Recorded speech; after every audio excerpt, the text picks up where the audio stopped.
नमस्कार दोस्तों, आपके अपने YouTube channel RKM take info पर आप सभी साथियों का तहे दिल से हार्दिक स्वागत है। दोस्तों, इस वीडियो में बात करने वाले हैं सूचना प्रौद्योगिकी और संचार विभाग द्वारा प्रोग्राम भर्ती 2024 के पदस्थापन आदेश जारी कर दिए गए हैं। तो आप सभी ने दोस्तों आपका पदस्थापन आदेश देख लिया होगा। कहाँ पर आपका पदस्थापन हुआ है तो साथियों आप कमेंट करके जरूर बताएं। नवचयनित सभी प्रोग्रामर साथियों को बहुत बहुत बधाई और शुभकामनाएं। साथियों, आपका पदस्थापन आदेश हो सकता है दोस्तों आपके जिले या आपके आसपास के जिले में भी नहीं हुआ होगा, और कई साथी ऐसे भी होंगे जिनके पदस्थापन दोस्तों उनके स्वयं के जिले में हो गया होगा। लेकिन साथियों, ये प्रोग्राम भर्ती राज्य सेवा की नौकरी है, यानी साथियों राजस्थान में आपको कहीं भी नौकरी के लिए भेजा जा सकता है। और प्रोग्राम भर्ती दोस्तों कम से कम ब्लॉक लेवल पे पोस्ट होती है, इससे नीचे पोस्ट नहीं होती। और प्रत्येक जिला स्तरीय डिपार्टमेंटों में देखा जाए तो वहाँ पर मुश्किल से दोस्तों एक पद आपको देखने को मिलता है। तो साथियों, राजस्थान के जो बड़े जिले हैं वहाँ तो दोस्तों पहले से प्रोग्रामर लगे हुए हैं। जहाँ रिक्त पद है वहाँ पर दोस्तों आपका पदस्थापन किया गया है, और काफ़ी समय से वहाँ दोस्तों जो पहले से लगे हुए सूचना सहायक और सहायक प्रोग्रामर के पद पर कार्य कर रहे थे। साथियों, अब प्रॉपर रूप से प्रोग्रामर के पद पर प्रोग्रामर को लगाया गया है, तो प्रोग्रामर के पद पर आपको कार्य ग्रहण करना होगा। तो साथियों, इस वीडियो में आगे बात करने वाले हैं ज्वाइनिंग आपको कब तक देनी है, कब तक आपको कार्य ग्रहण करना होगा, साथ ही पदस्थापन क्या दिशा निर्देश है और क्या शर्तें हैं, कौन कौन से दस्तावेजों की आपको आवश्यकता होगी, सैलरी क्या मिलेगी, सभी दोस्तों पदस्थापन के दिशा निर्देश और शर्तें दी गई है। वैसे तो साथियों, मैंने अभी 2-4 दिन पहले ही आपको पदस्थापन के दिशा निर्देश और शर्तों के बारे में एक वीडियो बनाकर बताया था। लेकिन साथियों, प्रोग्राम भर्ती का जो आदेश जारी हो गया है इसमें क्या दिशा निर्देश और शर्तें हैं, साथ ही सूचना सहायक भर्ती के अभ्यर्थियों को भी पदस्थापन आदेश में इसी प्रकार के दिशा निर्देश जारी होने वाले हैं। तो आपको भी दोस्तों ये वीडियो पूरा देखना चाहिए। साथ ही सूचना सहायक का पदस्थापन कब तक जारी होगा इसके बारे में भी इस वीडियो में बात करेंगे, इसलिए वीडियो को पूरा अंत तक देखें। सबसे पहले बात करें दोस्तों प्रोग्राम भर्ती के पदस्थापन आदेश के बारे में, तो साथियों सूचना प्रौद्योगिकी और संचार विभाग द्वारा आपके नियुक्ति और पदस्थापन आदेश जारी कर दिए गए हैं। इसमें साथियों प्रतियोगिता परीक्षा के माध्यम से प्रोग्रामर के पद पर चयनित होने के फलस्वरूप अभ्यर्थियों को प्रोविजनल रूप से अस्थायी आधार पर प्रोग्रामर के पद पर 2 वर्ष के लिए परीक्षा अवधि यानी प्रशिक्षणार्थी के रूप में आपको नियुक्त किया जाएगा, और पारिश्रमिक आपको 2 वर्ष तक फिक्स वेतन जो 31,100 रुपये प्रति माह आपको दिया जाएगा। उसके नीचे साथियों जिस अभ्यर्थी का पदस्थापन आदेश जारी किया गया है उसमें क्रम संख्या, रोल नंबर, मेरिट, नाम, पिताजी का नाम, जन्म तिथि, आवंटन श्रेणी और आवंटित कार्यालय, पदस्थापन विभाग जहां आपकी पोस्टिंग हुई है, अभ्यर्थी की फोटो और विशेष विवरण दिया गया है। यहाँ पर चयनित अभ्यर्थी का पूरा विवरण है। साथियों, उपरोक्त चयनित अभ्यर्थियों को नियुक्ति और पदस्थापन इस विभाग द्वारा वांछित दस्तावेजों को सत्यापन और पुलिस चरित्र और पूर्व वर्त सत्यापन की सही रिपोर्ट प्राप्त होने के आधार पर की गई है। साथ ही नियुक्ति और पदस्थापन की शर्तें इस प्रकार रहेगी। नंबर 1, अभ्यर्थी की नियुक्ति तिथि उपरोक्त अंकित पद पर कार्य ग्रहण की तिथि से मान्य होगी। यानी साथियों जिस पद के लिए आपको नियुक्त किया गया है उसमें जिस दिन आप दोस्तों फिजिकल रूप से जाकर कार्य ग्रहण कर लेंगे उस दिन से आपकी नौकरी प्रारंभ हो जाएगी, और अभ्यर्थियों की नियुक्ति के सारे परिलाभ कार्य ग्रहण की तिथि से दिए जाएंगे। नंबर 2, उक्त अभ्यर्थियों की जन्म तिथि वही है जो उसके द्वारा परीक्षा आवेदन पत्र में अंकित की गई है और जिसे राजस्थान लोक सेवा आयोग अजमेर द्वारा स्वीकृत किया गया है। नंबर 3, उक्त नियुक्ति संबंधित सेवा नियमों और सरकार द्वारा समय समय पर जो भी जारी दिशा निर्देश परिपत्र है उसके अंतर्गत शामिल रहेगी, एवं नियुक्ति और पदस्थापन से संबंधित समय समय पर जारी दिशा निर्देश पत्र लागू रहेंगे। नंबर 4, उक्त नियुक्ति पदस्थापन आदेश मान्य न्यायालय के विचाराधीन विभिन्न याचिकाओं में पारित होने वाले निर्णयों के अधीन भी रहेगी। यदि किसी भर्ती पर कोई भी न्यायालय प्रकरण चल रहा है तो साथियों वह उसके अधीन रहती है। नंबर 5, परीक्षा अधीन प्रशिक्षण अवधि के दौरान नियम विभाग की अधिसूचना राजस्थान सिविल सेवा संशोधित वेतनमान नियम 2008 दिनांक 30/10/2017 के अंतर्गत नियत पारिश्रमिक जो फिक्स वेतन दिया जाएगा उसके हकदार होंगे। उसके अतिरिक्त अन्य भत्ते, मकान किराया, महंगाई भत्ता, शहरी क्षतिपूर्ति भत्ता, विशेष भत्ते आदि देय नहीं होंगे। यानी साथियों जो फिक्स वेतन है उसके अलावा किसी प्रकार का कोई भी भत्ता आपको नहीं दिया जाएगा। ये पारिश्रमिक मान्य उच्च न्यायालय खंडपीठ में हुए निर्णय के विरुद्ध माननीय सर्वोच्च न्यायालय में की गई SLP 25/565 2015 राजस्थान राज्य बनाम गोपाल कुमावत के निर्णय के अधीन रहेगी। तो साथियों ये प्रकरण परीक्षा काल में पूरा वेतन देने के लिए गोपाल कुमावत ने याचिका लगा रखी है, और ये केस दोस्तों 2015 से चल रहा है लेकिन अभी तक इसका कोई निर्णय नहीं हुआ है। तो ये उसके अधीन रहती है। यदि राज्य कर्मचारियों को परीक्षा काल में पूरा वेतन देने के लिए सर्वोच्च न्यायालय के द्वारा दोस्तों परीक्षा काल में पूरा वेतन देने का निर्णय पारित होता है तो ये सभी राज्य कर्मचारियों के लिए लागू होगा। इसके बाद नंबर 6, परीक्षा प्रशिक्षण अवधि में संतोषपूर्ण सेवा होने के उपरांत ही प्रोग्रामर के पद पर राजस्थान सिविल सर्विस रिजर्व पे रूल्स 2017 के अनुसार नियमित वेतन श्रृंखला पे मेट्रिक लेवल 12 के अनुसार आपका न्यूनतम वेतन 44,300 रुपये निर्धारित किया गया है। यानी साथियों ये बेसिक आपकी हो जाएगी और भत्ते नियमानुसार देय होंगे। इसके ऊपर जो भी टीए, डीए, एचआरए जो भी भत्ते मिलते हैं वह इसके ऊपर लागू रहेंगे। जो भी लगने वाले भत्ते आपको नियमानुसार देय होंगे। कार्यग्रहण करने की रिपोर्ट आपको 2 प्रतियों में तैयार करनी है। एक प्रति संबंधित नव पदस्थापन विभाग को और दूसरी प्रति विभाग के विभागाध्यक्ष यथा आयुक्त सूचना प्रौद्योगिकी और संचार विभाग, आईटी बिल्डिंग, तिलक नगर, जयपुर को आपको आवश्यक रूप से भेजनी होगी। कार्यभार संभालने की रिपोर्ट में स्वास्थ्य प्रमाण पत्र की प्रति ईमेल आपको oic.stt.rajasthan.gov.in पर भेजना अनिवार्य है।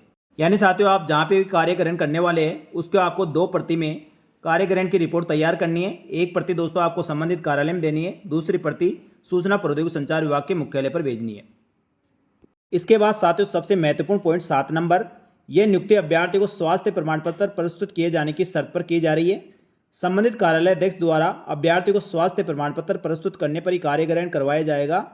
स्वास्थ्य प्रमाण पत्र जारी होने की दिनांक नियुक्ति दिनांक के बाद की होनी चाहिए। तो साथियों ये विशेष बात है, आपको स्वास्थ्य प्रमाण पत्र बनाना है। जो मेडिकल प्रमाण पत्र आप बनाओगे वह आपका ये नियुक्ति आदेश जारी होने के बाद की दिनांक का होना चाहिए। तो इस चीज़ का विशेष रूप से ध्यान रखें। साथियों कई विभागों द्वारा नियुक्ति आदेश से 7 दिन पूर्व का भी ले लिया जाता है, लेकिन साथियों सूचना प्रौद्योगिकी संचार विभाग ने स्पष्ट लिखा है नियुक्ति आदेश जारी होने की दिनांक के बाद का आपका स्वास्थ्य प्रमाण पत्र मान्य होगा। इस चीज़ का अभ्यर्थी ध्यान रखें।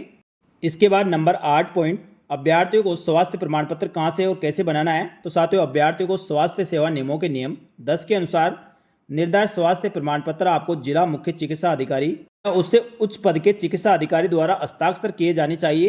किंतु महिलाओं के संबंध में सक्षम अधिकारी किसी महिला चिकित्सक का स्वास्थ्य संबंधी प्रमाण पत्र उपस्थिति के समय आपको प्रस्तुत करना होगा, अन्यथा आपकी उपस्थिति स्वीकार नहीं की जाएगी।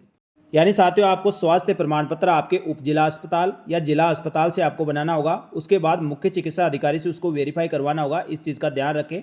और महिलाओं के संबंध में आपको महिला चिकित्सा अधिकारी द्वारा जारी चिकित्सा प्रमाण पत्र आपको प्रस्तुत करना होगा। इसके बाद नंबर पॉइंट, साथियों ये भी बहुत इंपॉर्टेंट पॉइंट है, जो अभ्यर्थी पहले से राजकीय सेवा में कार्यरत है ऐसे राज्य सरकार के नियमानुसार वेतन भत्ते देय होंगे, परंतु उनको पदस्थापन कार्यग्रहण करने से पूर्व जिस भी जगह आप पोस्टिंग है वहाँ के नियोजक से आपको उचित माध्यम से प्रॉपर चैनल से आपको कार्यमुक्त किए जाने का आदेश व गत भुगतान प्रमाण पत्र आपको प्रस्तुत करना होगा। यानी साथियों आपको प्रॉपर चैनल से आपके विभाग से कार्यमुक्त होना है। साथ ही आपकी एलपीसी जो गत भुगतान प्रमाण पत्र होता है, लास्ट पेमेंट सर्टिफिकेट, वो आपको लेकर जाना है। यदि साथियों पहले से कोई राजकीय सेवा में सेवारत कर्मचारी है वह गत भुगतान प्रमाण पत्र और कार्यमुक्त होने का आदेश लेकर नहीं जाते हैं तो दोस्तों पिछली सेवा का लाभ नहीं मिलेगा। इस चीज़ का ध्यान रखें।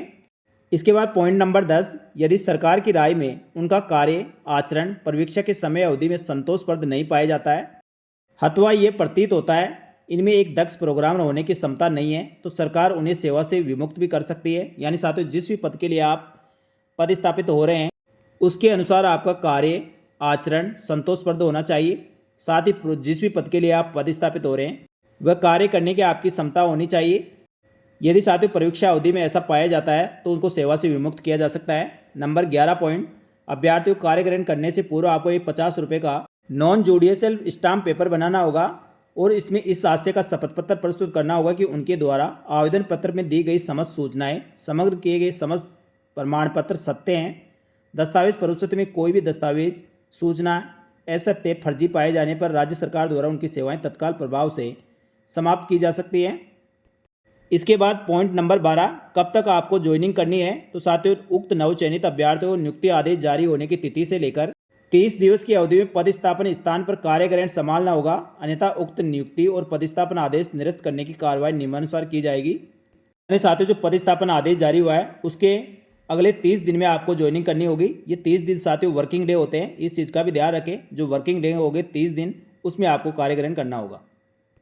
यानी साथियों लगभग 30 दिन का आपको समय दिया गया है, तो 30 दिवस के अंतर्गत आपको जहाँ भी आपको पदस्थापित किया गया है वह कार्यग्रहण करना अनिवार्य है। और यदि साथियों कोई ऐसे अभ्यर्थी है जो 30 दिवस की अवधि में किसी कारणवश ज्वाइन नहीं कर पाते हैं तो साथियों आपको पहले से इसके लिए सूचित करना होगा, अन्यथा दोस्तों विभाग द्वारा ये मान लिया जाएगा कि आप इस पद पर कार्यग्रहण के इच्छुक नहीं है। ये मानते हुए दोस्तों नियुक्ति और पदस्थापन आदेश निरस्त करने की कार्रवाई शुरू कर देंगे। इसलिए दोस्तों आप पहले से ही इसके लिए सूचित कर सकते हैं।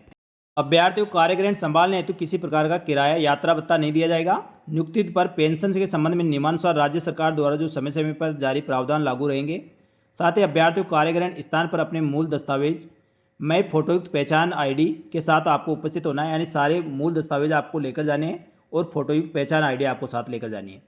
तो साथियों, इस प्रकार आपको समस्त दस्तावेजों के साथ और उनकी फोटो प्रति के साथ जिस कार्यालय में आपका प्रतिस्थापन किया गया है वहां उपस्थित होकर कार्य ग्रहण करके रिपोर्ट एक सूचना प्रौद्योगिकी संचार विभाग को भेजनी है, एक आपके संबंधित कार्यालय में देनी है। तो साथियों, जैसा कि मैंने कुछ दिन पहले आपको प्रतिस्थापन और उसकी शर्तें के बारे में एक वीडियो बनाकर बताया था, लगभग सारी शर्तें नियम दोस्तों उसी प्रकार के हैं। तो राजस्थान की कोई सी भी भर्ती हो, साथियों उसके प्रतिस्थापन आदेश के नियम शर्तें लगभग समान सी होती है, कुछ पॉइंट दोस्तों ऊपर नीचे हो सकते हैं। आगे भी साथियों जिन भर्तियों के प्रतिस्थापन आदेश जारी होंगे आप इन दिशा निर्देशों की पालना कर सकते हैं और इनका ध्यान रखते हुए दोस्तों अपने सभी तैयारी आप कर सकते हैं। लेकिन साथियों इसमें स्वास्थ्य प्रमाण पत्र के बारे में पदस्थापन आदेश जारी होने के बाद के लिए बोला है, तो इस चीज़ का आप ध्यान रखें। तो सूचना सहायक भर्ती के अभ्यर्थी भी दोस्तों पदस्थापन आदेश जारी होने की इंतजार करें। पदस्थापन आदेश जारी होने के बाद ही आप स्वास्थ्य प्रमाण पत्र बनाएं। बात करें साथियों पुलिस चरित्र प्रमाण पत्र की, तो प्रोग्राम भर्ती के लिए पुलिस चरित्र सत्यापन के लिए विभाग द्वारा स्वयं के स्तर पर सत्यापन करवाया गया है। तो साथियों ये भी पदस्थापन आदेश जारी होने से पहले सत्यापन हुआ है और उसके बाद अभ्यर्थियों को ज्वाइनिंग दी जा रही है। तो साथियों यदि आपका भी किसी भर्ती में पदस्थापन आदेश जारी होने से 15-20 दिन पहले का भी आपका पुलिस चरित्र प्रमाण पत्र होगा वह चल जाएगा, लेकिन साथियों स्वास्थ्य प्रमाण पत्र आपको पदस्थापन आदेश जारी होने के बाद ही बनाना है। तो साथियों ये थी प्रोग्राम भर्ती के नियुक्ति और पदस्थापन के महत्वपूर्ण दिशा निर्देश और इसकी शर्तें। तो साथियों इस प्रकार प्रोग्रामर भर्ती के समस्त अभ्यर्थियों को समस्त दिशा निर्देशों की पालना करते हुए आपको कार्य ग्रहण करना है और कार्य ग्रहण की रिपोर्ट सूचना प्रौद्योगिकी संचार विभाग को भी आपको भेजना है। इसके बाद बात करें दोस्तों सूचना सहायक भर्ती के अभ्यर्थियों को पदस्थापन आदेश कब जारी करेगा, तो साथियों सूचना प्रौद्योगिकी संचार विभाग द्वारा प्रोग्राम भर्ती के पदस्थापन आदेश जारी होने के बाद सूचना सहायक भर्ती के अभ्यर्थियों के पदस्थापन आदेश भी यथाशीघ्र जारी किए जा रहे हैं। यानी साथियों लगभग नेक्स्ट वीक में आपके पदस्थापन आदेश जारी हो जाएंगे, यानी अब आपको ज़्यादा इंतजार नहीं करना होगा। आप मान के चलिए दोस्तों नेक्स्ट वीक में संभव तो 14 अगस्त तक लगभग 99% संभावना है आपके पदस्थापन आदेश जारी होने की। किसी प्रकार कोई भी तकनीकी या किसी प्रकार कोई समस्या नहीं हुई तो 14 अगस्त तक आपके भी पदस्थापन आदेश जारी हो जाएंगे और अगले 30 दिन में आपको ज्वाइनिंग करना होगा। तो उसकी आप दोस्तों अभी से तैयारी शुरू कर दें। पदस्थापन के आदेश और उसके दिशा निर्देश दोस्तों मैंने आपको प्रोग्राम भर्ती के बता दिए। उससे पहले भी दोस्तों आपको एक वीडियो बनाकर बताया था, वह सारे दिशा निर्देश आपके लागू रहेंगे। तो आप पुलिस चरित्र सत्यापन के लिए ऑनलाइन आवेदन कर सकते हैं। तो साथियों अगले 5-7 दिन में आपका पुलिस चरित्र प्रमाण पत्र बन जाएगा और स्वास्थ्य प्रमाण पत्र आपके पदस्थापन आदेश जारी होने के बाद ही आपको बनाना है। इस चीज़ का ध्यान रखें। स्वास्थ्य प्रमाण पत्र कैसे और कहां से बनाना है इसके बारे में दोस्तों मैंने विस्तृत वीडियो बनाकर आपको बताया था, वो वीडियो आपने देख लिया होगा। इसके अलावा साथियों आपके सभी शैक्षणिक योग्यता, जाति प्रमाण पत्र, मूल निवास सभी प्रमाण पत्रों आपको ओरिजिनल और उसकी फोटोकॉपी और आपके पहचान आईडी की एक फोटो प्रति, ये सभी दस्तावेज जो आप तैयार कर ले। तो साथियों ये थी प्रोग्राम भर्ती के पदस्थापन आदेश और इसके दिशा निर्देश के संबंध में। साथ ही सूचना सहायक का पदस्थापन आदेश कब तक जारी हो सकता है और इसके क्या दिशा निर्देश रहेंगे, किस प्रकार से आपको दस्तावेज तैयार करने हैं, सारी जानकारी दोस्तों इस वीडियो में दे दी है।